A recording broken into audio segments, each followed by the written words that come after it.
Olá, pessoal, como vão? Vamos dar sequência aqui ao nosso curso, ainda falando sobre concurso de pessoas, porém, agora, mais especificamente sobre os requisitos para o concurso de pessoas. São 3 os requisitos. E se estamos falando de requisitos, estamos falando que os 3 têm que estar presentes. Não basta só um ou só 2, os 3 precisam estar presentes. Vamos a eles. Primeiro requisito é a pluralidade de participantes e de condutas. Claro, né, gente? A gente não vai falar em concurso de pessoas se houver só uma pessoa, e não é concurso. Primeira coisa é que haja mais de um participante. Também não adianta ter um participante que vai ficar parado lá sem fazer nada, sem cometer conduta nenhuma. Então, pluralidade de participantes e de condutas. Além de ter que ter mais de um participante, cada um deles deve realizar uma conduta. Então, anotem aí sobre esse requisito que é importante. Exige-se a concorrência de mais de uma pessoa na execução da infração penal. Exige-se a concorrência de mais de uma pessoa na execução da infração penal, vírgula, e cada participante contribui com uma conduta. E cada participante contribui com uma conduta. Que conduta é essa, gente? Ou uma conduta em que pratica o verbo núcleo do tipo, subtrair, matar, ofender, seja lá qual for o verbo, ou uma conduta de partícipe, em que o sujeito auxilia, instiga ou induz alguém ao cometimento do crime. Já já a gente vai falar sobre a diferença entre autor e partícipe. O fato é que é necessário que é preciso que mais de uma pessoa participe do crime e que cada uma dessas pessoas realize uma conduta, de tal forma que todos respondem pelo mesmo crime, com base na teoria monista que a gente viu na última aula. Esse é o primeiro requisito, pluralidade de participantes e de condutas. Como segundo requisito, nós temos a relevância causal de cada conduta. Não basta que cada um tenha uma conduta, é preciso que cada uma tenha uma conduta com relevância causal. Ou seja, anotem aí, cada uma das condutas cada uma das condutas deve ter relevância para o delito. Cada uma das condutas deve ter relevância para o delito. Isto é, ser indispensável para o cometimento do crime. Imagina que a conduta do indivíduo fosse ficar no alto de um prédio com um binóculo observando todo o bairro, enquanto o resto do grupo assaltava um banco. Ali do alto de um prédio de 20 andares, ele teria como visualizar a viatura da polícia vindo de longe para avisar os demais comparsas para efetuarem a fuga e fugirem logo do local. Se ele está lá em cima com o rádio, e com esse rádio ele avisa, olha, vambora que está vindo polícia. Ok, a conduta dele é relevante do ponto de vista causal. Mas digamos que ele está lá do alto e esqueceu de levar o rádio. Está lá vigiando e tentando e não tem como comunicar com a turma lá embaixo. Está 20 andares de altura, nem se gritar o pessoal não vai escutar. Tem alguma diferença? Está fazendo alguma diferença ele estar ali em cima, se ele não tem como comunicar o que ele estava ali para fazer? Nesse caso, a conduta dele era absolutamente irrelevante. A gente precisa entender que a conduta precisa ter relevância, ainda que seja pequena. Ele apenas ficou na porta do banco vigiando e nem precisou porque ninguém apareceu. Ok, não tem problema, é o fato de ele não ter precisado avisar que alguém estava chegando. Mas o simples fato de ele estar ali pronto para avisar já é relevante do ponto de vista causal. Esse é o segundo requisito, relevância causal de cada uma das condutas. E o terceiro requisito, vínculo subjetivo, ou seja, deve haver um liame subjetivo entre os participantes. Anotem aí, deve haver um liame é vínculo, ligação subjetivo entre os participantes. Isso é, todos eles precisam ter a consciência de que participam de uma empreitada comum.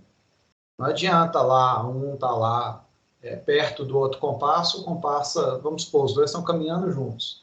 Um dos comparsas sai e vai assaltar a pessoa e o de cá não está nem entendendo o que está acontecendo. É preciso que eles estejam ligados do ponto de vista subjetivo. Toda vez que a gente usa essa palavra subjetivo no direito penal, a gente está falando sobre o sujeito, a gente está falando sobre a intenção do sujeito. Quando se fala que deve haver um liame subjetivo entre os participantes, estamos querendo dizer que o pensamento dos dois deve estar ligado. Os dois devem estar cientes de que estão contribuindo para o mesmo fim, para uma mesma finalidade, que é participar daquele crime. Não adianta, enquanto um sujeito está pensando em praticar um determinado crime, o outro atravessa a rua e nem percebe que o primeiro quis fazer isso. Então, assim, é preciso que eles estejam realmente ligados no mesmo objetivo. Vale lembrar que isso não significa que eles precisam ter tido um acordo prévio. Não é preciso que eles tenham tido uma reunião acertando a prática daquele crime. Nós vamos fazer assim, assim, assado, elaborar um plano, não precisa de nada disso. Basta a aderência de uma conduta à outra. Pode ser até que os dois estivessem caminhando juntos no meio da rua e, sem que eles tivessem combinado qualquer coisa, um dos agentes atravessa para assaltar outra pessoa, assaltar um pedestre que está ali parado no ponto de ônibus. Basta que o primeiro tenha, de qualquer forma, manifestada adesão àquela conduta, por exemplo, pode ir, estou aqui vigiando. Ou então vai lá, ajuda a cercar, ajuda a pressionar a vítima. Basta isso para que se forme o vínculo subjetivo, para que esteja bem claro que aquela pessoa está aderindo à conduta da outra. Podemos citar alguns exemplos aqui também. Por exemplo, uma empregada, sabendo que o ladrão está rondando a casa, ela deixa o portão aberto para o ladrão entrar. Ela responde pelo furto, ainda que o ladrão não saiba que foi auxiliado. Então, esse é um caso clássico em que não existe ajuste prévio. Não existe ajuste prévio, mesmo assim pode acontecer com concurso de pessoas. Embora a gente saiba que, na maior parte das vezes, o mais comum de acontecer é o ajuste, sim. E eu deixo uma última observação aqui também. Quando se fala em vínculo subjetivo, é importante que esse vínculo subjetivo seja direcionado para a prática de um mesmo crime, né? Não adianta falar assim, vamos praticar um furto e o agente chuta a porta, entra dentro de casa e estupra a vítima, né? O outro não vai responder por estupro, porque não houve um vínculo subjetivo direcionado a essa infração. Então, alguns até colocam essa observação como se fosse um quarto requisito do concurso de pessoas, que é a identidade de infração. Significa dizer, todos precisam querer praticar o mesmo crime. Então, ou você diz que o terceiro requisito é o vínculo subjetivo destinado a uma mesma infração, ou então coloca como quarto requisito identidade da infração. É mais um requisito aí do concurso de pessoas. Ok? E falando ainda sobre concurso de pessoas, é bom que a gente destaque que quando duas ou mais pessoas se unem para a prática de um crime, essas pessoas podem ser consideradas ou autoras do crime ou partícipes desse crime. Se houver mais de um autor, é quando a gente utiliza a expressão coautores. Um autor ou dois coautores, três coautores. Ou essa pessoa, ao invés de ser um autor, ela figura como partícipe. Então, vamos tentar entender qual é a diferença de autor e de partícipe. Bom, quem é o autor, gente? O autor é o sujeito ativo do crime, é aquele que pratica o crime. Para defini-lo e diferenciá-lo do partícipe, nós temos aí 3 teorias que tentam diferenciar autor de partícipe. A primeira teoria, para conceituar autor, é a teoria restritiva. E como o próprio nome diz, ela restringe bastante o alcance da expressão autor. Para a teoria restritiva, autor é aquele que realiza a conduta típica descrita na lei, ou seja, aquele que pratica o verbo núcleo do tipo. Quem que seria autor de homicídio, portanto? Quem mata. O tipo penal do homicídio não é matar alguém? Então, quem é autor do homicídio? É só quem mata. Quem é autor do furto? O furto, tipo penal, não é subtrair coisa alheia móvel? Então, quem é o autor do furto? Só quem subtrai, só quem falsifica, pratica o crime de falso, e daí por diante. Só quem constrange, pratica o crime de estupro, etc. Para essa teoria, realizar a conduta típica é bem diferente do que favorecer a sua realização. Então, daí a diferença do conceito de autor e partícipe. Autor é só quem pratica o verbo núcleo do tipo. Mas percebo que essa teoria é absolutamente falha. Absolutamente falha. Aquele exemplo que demos na última aula, em que 4 indivíduos se unem para assaltar um banco, o primeiro é o motorista, o segundo vigia, o terceiro rende o segurança e o quarto pega o dinheiro e coloca na sacola. Por essa teoria, só seria autor o quarto indivíduo, só quem pega o dinheiro, porque só ele que subtraiu, os demais praticaram outras condutas, os demais seriam partícipes. Não faz o menor sentido. Então, essa teoria é falha porque ela não consegue diferenciar bem quem é autor e quem é partícipe. Inclusive, não define nem a figura do autor imediato, porque o autor imediato é aquele que se utiliza de outras pessoas para a prática do crime. Se ele não executa a conduta principal, ele não é autor, embora ele tenha o domínio sobre o fato. Não faz o menor sentido. Segunda teoria para definir autoria é a teoria extensiva. É ao contrário da restritiva, que restringe muito o conceito de quem é autor, a extensiva, como o próprio nome diz, estende até demais. Com base nessa teoria extensiva, não há diferença entre autor e partícipe. Todo aquele que contribui com alguma causa para o resultado é autor. Essa teoria tem até como base aquela teoria conditio sine qua non, que vocês estudaram no penal 1, né, na teoria da pena, quando estavam falando de nexo causal. Então, para a teoria extensiva, todo mundo é autor, porque claramente faz com que ela seja falha, pois não separa a condição do autor da do partícipe. E, finalmente, temos aqui uma terceira teoria, que é a teoria do domínio do fato. Alguns chamam de teoria do domínio final sobre o fato. É a mais aceita hoje em dia. Praticamente todos os juízes do Brasil adotam essa teoria do domínio final do fato. Por quê? Porque ela conceitua o autor como sendo aquele indivíduo que tem o controle final do fato, enquanto o partícipe não tem. Então, para essa teoria, para a gente definir quem é autor e quem é partícipe, a gente tem que parar e pensar: essa pessoa tem controle sobre o fato? Ou seja, ela pode, inclusive, determinar se o crime continua ou não? Nesse aspecto, se a gente pensar, os 4 indivíduos lá do caso anterior teriam domínio sobre o fato. Mesmo o que está parado na porta do banco, na direção do veículo, pronto para dar fuga, ele consegue buzinar lá e avisar os comparsas para todo mundo sair correndo e vir embora. Quem está na porta do banco vigiando, também. Os indivíduos que estão lá dentro, mais ainda. Tanto o que está com segurança rendido, quanto o outro que está lá dentro pegando dinheiro. Qualquer um desses consegue avisar os demais: ó, vamos, sujou, vamos correr, e interromper o crime. Para essa teoria, os 4 indivíduos seriam coautores do crime. Inclusive, aquele autor intelectual, eu dei o exemplo na última aula aí do La Casa de Papel, o professor. Se ele está lá no esconderijo, com o rádio, controlando a ação de todos os outros, ele tem domínio final sobre o fato, ele também é coautor do crime, embora não esteja lá no local na hora. Sendo assim, essa teoria ela é perfeita para definir a figura do autor imediato. Aquelas pessoas que se utilizam de outro, por exemplo, um maior que se utiliza de menores para praticar pequenos furtos, ele fica de longe vigiando, porque se a polícia pegar, pega o menor e não pega ele, maior, imputável. Esse é o autor imediato, aquele que se utiliza de outro para a prática do crime. Mesmo que ele não execute a conduta, mas tendo ele o controle da situação, ele é considerado autor do crime, sim.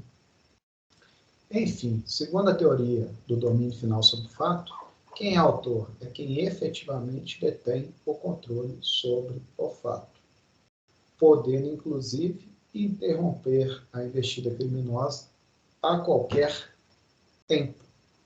Ok? Algumas expressões aqui que vale a pena a gente destacar aqui. Falei agora sobre autor mediato. Quem é autor mediato? É aquele que se utiliza de outra pessoa como instrumento para executar a figura típica. Ele é considerado autor em virtude da teoria do domínio final sobre o fato, porque ele controla a conduta do autor imediato, fica subordinado a ele. Então, o autor imediato, que é a pessoa utilizada, fica subordinado ao autor mediato. É muito comum de ocorrer nos crimes próprios. Pode ocorrer, sim. Muita gente acha que não, acha que nos crimes próprios, em que se exige uma qualidade especial do sujeito ativo, exemplo, o peculato tem que ser funcionário público, tem que ser servidor público, pode ter autoria imediata? Pode. Se for outra pessoa que, mesmo que não seja funcionário, se utiliza de um funcionário público para a prática daquele crime. Haverá aí concurso de pessoas, ambos responderão por peculato, mesmo quem não é funcionário público. Já nos crimes de mão própria, não. Esses aí só a pessoa mesmo pode praticar, não tem jeito. Embora na figura da coautoria, né? A participação é até possível no crime de mão própria. Exemplo, falso testemunho. Falso testemunho tem que ser a pessoa para praticar. A pessoa ela pode mexer a boca dela e declarar o falso testemunho, mas pode ser que um advogado, por exemplo, a tenha instigado a fazer isso. Nesse caso, ele responderia na forma de participação, que a gente vai falar já já sobre essas formas de participação. Outro aqui, autoria colateral. Vai escutar falar de autoria colateral, cuidado para não confundir com coautoria. Coautoria significa que mais de uma pessoa praticou crime em concurso de pessoas. Já a autoria colateral não tem nada a ver com concurso de pessoas, não integra o concurso de agentes. Ela ocorre quando duas ou mais pessoas produzem um resultado típico de forma independente umas das outras. O exemplo clássico é dois indivíduos A e B que, sem combinarem, eles ambos, no mesmo horário, no mesmo lugar, eles encontram C, então fazem uma emboscada, encontram C, que é a vítima, e ambos atiram em C com o intuito de matá-lo. Uma grande coincidência que dois indivíduos resolveram praticar o homicídio na mesma hora e no mesmo local. Mas eles não estavam juntos, não estavam combinados, não existe vínculo subjetivo, portanto, não há concurso de pessoas. Nesse caso, algo que chamamos de autoria colateral. Uma outra forma de autoria que é muito comum a gente usar essa expressão é a autoria incerta. No caso da autoria incerta, você até consegue destacar quais são os possíveis autores, mas não consegue destacar quem é efetivamente o autor que praticou o crime. Por exemplo, uma multidão com várias pessoas armadas dão um tiro e uma vítima morre. Você não sabe, né, dependendo do caso, se você não conseguir definir quem atirou, através de prova testemunhal ou pericial, você vai estar diante de uma autoria incerta. Você conhece quem são os possíveis autores do crime, mas não consegue definir exatamente quem foi.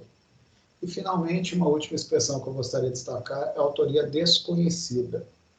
Ela é diferente da incerta, porque na incerta você sabe até que foi um daqueles 10 ali que atiraram, um deles que matou, mas não consegue definir quem foi. No caso da autoria desconhecida, você sequer faz ideia de quem seja o autor do crime.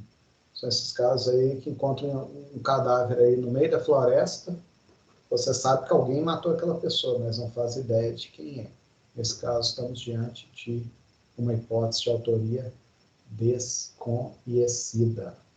Muito bem, já que estamos falando de autoria e participação, vamos diferenciar direitinho essas formas aí. A autoria, a coautoria, a gente já disse aqui, a autoria é quando realizada por várias pessoas, né? Todos realizam a figura prevista no núcleo do tipo, ou tem domínio final sobre o fato. Quando existe mais de uma pessoa com domínio final sobre o fato, ao invés de a gente falar que temos 2 autores, 3 autores, a gente utiliza a expressão coautores. Temos 3 coautores do crime. Então, essa expressão coautoria nada mais é do que utilizada para designar quando há mais de um autor para o crime. Já a figura da participação, falamos aqui várias vezes ao longo da aula sobre partícipe. A figura da participação é diferente, muita atenção aqui. Quem é o partícipe? Partícipe é quem não pratica uma conduta descrita no preceito primário. E ele não tem domínio final sobre o fato. Ele pratica uma atividade secundária, que de alguma forma contribui, estimula ou favorece a execução do tipo penal. Muita atenção, porque conforme previsto aqui no artigo 31 do Código Penal, diz lá o artigo 31, o ajuste, a determinação, a instigação e o auxílio, que são as formas de participação, não são puníveis se o crime não chega, ao menos, a ser tentado. Então, vamos supor que alguém empreste uma arma para outra pessoa matar um desafeto. Se essa outra pessoa se arrepende e devolve a arma sem levar o seu plano adiante, aquele que emprestou a arma não responde por crime nenhum. Então, para que a participação seja punível, é preciso que o crime, ao menos, seja iniciado, ao menos haja tentativa, porque se não houver, não há que se falar em punição. E quando a gente fala de participação, a gente já sabe quem é o partícipe. O partícipe é aquele que, de alguma forma, ajuda, de alguma forma, concorre para a prática do crime, porém, sem ter o domínio final sobre o fato. Ele não está lá no dia, não está lá na hora, não pode impedir que aquele crime aconteça.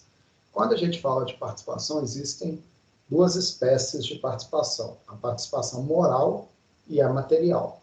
A participação moral se divide em instigação e induzimento, e a participação moral é chamada de auxílio. Muito bem. Na participação moral, a coisa é só motivacional. Você, de alguma forma, motiva o autor a ir lá e praticar o crime, embora você não esteja presente, embora você não saiba quando vai ser, onde que vai ser, você não tem como impedir aquela pessoa de praticar. Você apenas, de certa forma, incentiva. Por isso que chama participação moral. Você dá uma moral lá para o sujeito ir lá e praticar o crime. Você dá uma cutucada nele, sabe como é que é? A participação moral pode se dar de duas formas: instigação ou induzimento. Qual a diferença das duas, gente? Na instigação, você estimula uma ideia criminosa já existente. Você reforça a vontade criminosa. Essa instigação deve dirigir-se a um fato determinado, um autor determinado. Digamos, vamos supor que eu encontro com um amigo meu, esse amigo meu me fala que está muito chateado com um colega de trabalho, esse colega de trabalho vive humilhando, vive fazendo coisas que deixam ele chateado, e que ele está quase perdendo a cabeça, pegando uma faca e esfaqueando o colega de trabalho. Então, se essa ideia já existe na cabeça dele. E aí eu pego e falo, é mesmo, eu acho que você deveria fazer isso mesmo, esse cara merece, esse cara já está te fazendo por causa de você há muito tempo, ele está te humilhando, eu acho que você tem que ir lá e matar ele mesmo. Se essa ideia, né, essa instigação que eu fiz, entra no ouvido e sai no outro, ele não faz nada disso, beleza, não tem fato nenhum para ser punido, conforme a gente acabou de falar, é o que prevê o artigo 31 do Código Penal. Mas digamos que ele realmente vá lá e faça o que ele sugeriu fazer, o que ele ameaçou fazer. Vai que no dia seguinte ele vai lá e mata o colega de trabalho mesmo. Não é só ele que vai ser punido por esse homicídio, não. Você que deu o conselho também vai. Você que instigou, você que alimentou aquela ideia que já existia. Ambos irão a júri popular por homicídio doloso. Ele como autor, você como partícipe. Aí qual que é a diferença? A diferença é que o partícipe, obviamente, em razão da sua culpabilidade, pela teoria monista temperada, tende a ter uma pena muito menor do que o autor. Mas será condenado por homicídio também. Então, muito cuidado com os conselhos que vocês dão. Se vocês aconselharem alguém a praticar um crime e essa pessoa efetivamente praticar, você responde tal como se tivesse sido você quem tivesse ido lá e matado. Porém, à medida de sua culpabilidade, receberá uma pena um pouco maior, mas a pena é a mesma, viu? Homicídio, 6 a 20 se for simples, ou 12 a 30 anos de reclusão se for qualificado. Já o induzimento, que é a segunda forma de participação, é aquele em que a ideia é dada por você. Na instigação, você estimula a ideia que já existia. Ah, estou até pensando em matar o meu colega de trabalho. Você fala, é isso mesmo, vai lá e mata. No induzimento, a diferença é que você que dá a ideia. Você suscita uma ideia que até então era inexistente. Você cria a ideia criminosa na cabeça do autor. Nesse caso, você viraria para o seu amigo e falaria assim, ele contaria o caso que ele foi humilhado pelo colega de trabalho, e você fala aqui, por que você não mata esse cara? Esse cara merece morrer. Ou então um amigo que te fala, conta para você que está passando uma dificuldade financeira muito grande, está desempregado, está sem dinheiro para nada, e você vira, por que você não vai lá e assalta uma casa lotérica? Pega uma arma aí, invade um banco, pega dinheiro do banco. Se efetivamente esse sujeito for lá e praticar um roubo contra uma casa lotérica, você vai responder por roubo também, por ter sido quem induziu ele à prática do crime. Aí você poderia perguntar, mas como é que vai descobrir isso? Muito simples. Na hora que estiver interrogando o seu amigo lá que assaltou a casa lotérica, em algum instante o delegado de polícia vai perguntar, mas de onde que veio essa ideia? Na hora que estiver interrogando ele. Na hora que ele falar, foi o Eduardo que me deu essa ideia. Eu conversando com ele hoje dia no boteco, falei com ele que eu estava desempregado, ele me deu ideia por que eu não ia assaltar uma casa lotérica. O delegado, é mesmo? Que Eduardo que é esse? Me dá o nome completo dele e o endereço dele. O cara pega e dá. Daqui a pouco está a polícia batendo na sua porta. Você sendo indiciado por roubo, por ter incentivado aquela pessoa à prática desse crime. Então, muito cuidado com os conceitos que vocês dão, hein? Muito cuidado, muito cuidado. Por fim, a terceira forma de participação é chamada auxílio. Aqui a gente já não está mais falando de participação moral, e sim material. Então, lembrando, a participação pode ser moral, que é a instigação e induzimento. A diferença dos dois é que em um você estimula uma ideia que já existe, no outro não, você dá a ideia. Mas, de qualquer forma, o sujeito vai lá e pratica numa ocasião, numa situação em que você não tem controle nenhum sobre o fato, senão você seria coautor. Você não tem controle nenhum. Nesse caso, você é só partícipe. Essa é a participação moral, em que você instiga uma ideia que já existe ou induz que é criar uma nova ideia. Já a participação material, que é chamada auxílio, é aquela em que você efetivamente oferece sua contribuição por meio de algum comportamento. Aqui não é só no cogó, não é só incentivar, não. Aqui você efetivamente faz alguma coisa. Você tem alguma conduta que ajuda. Exemplo clássico, é emprestar a arma do crime. Ah, você quer matar seu colega de trabalho? Tá bom, toma aqui um revólver que eu tenho aqui, ó. Usa ele. Ah, você quer assaltar um posto de gasolina? Então toma aqui a chave do meu carro, vai no meu carro. Aqui você faz algo a mais do que simplesmente incentivar. Aqui você efetivamente faz alguma coisa. Você empresta a arma, você empresta o carro. Ah, você quer matar fulano de tal? Toma aqui um potinho de veneno. Toma aqui um potinho de veneno, leva. Mas é bom lembrar que o auxílio só vai ser considerado participação se for feito durante essa preparação do crime, antes da execução. Porque se é feito depois, aí você não responde por aquele crime. Não há que se falar em concurso de pessoas. O mais que pode acontecer é isso configurar um delito autônomo. Vou te dar um exemplo. Digamos que o ato de emprestar o carro foi depois do crime. Nesse caso, eu não vou responder por homicídio ou por roubo. Eu emprestei o carro para, esse exemplo que eu dei, para assaltar um posto de gasolina. Eu emprestei o carro para você ir lá e praticar o crime de roubo. Tanto você que praticou o roubo no posto de gasolina, quanto eu que emprestei o carro, vamos responder por roubo. Você como autor, eu como partícipe. Mas digamos que não, você foi lá e matou alguém, você foi lá e assaltou um comércio, depois apareceu na minha casa, cara, fiz uma besteira, pelo amor de Deus, me empresta o seu carro para eu poder fugir.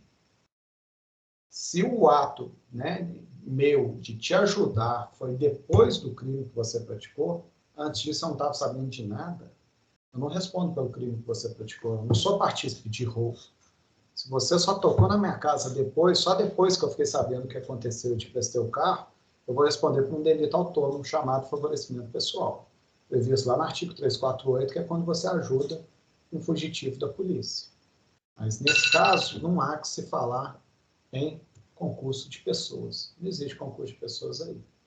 Concurso de pessoas é quando esse meu ajuste, essa minha combinação de participar do crime com você foi feito antes do crime. Pode até ser que eu combinasse, ó, depois que você matar, pode vir na minha casa, pegar meu carro e sair com meu carro para fugir. Ainda assim eu seria partícipe, porque eu combinei antes. O que eu não posso é ter combinado depois. Fechado? Alguma dúvida? Se tiver dúvida, a gente vai se falando através dos nossos tutores também. É isso que a gente tinha para hoje. Grande abraço, até a próxima aula.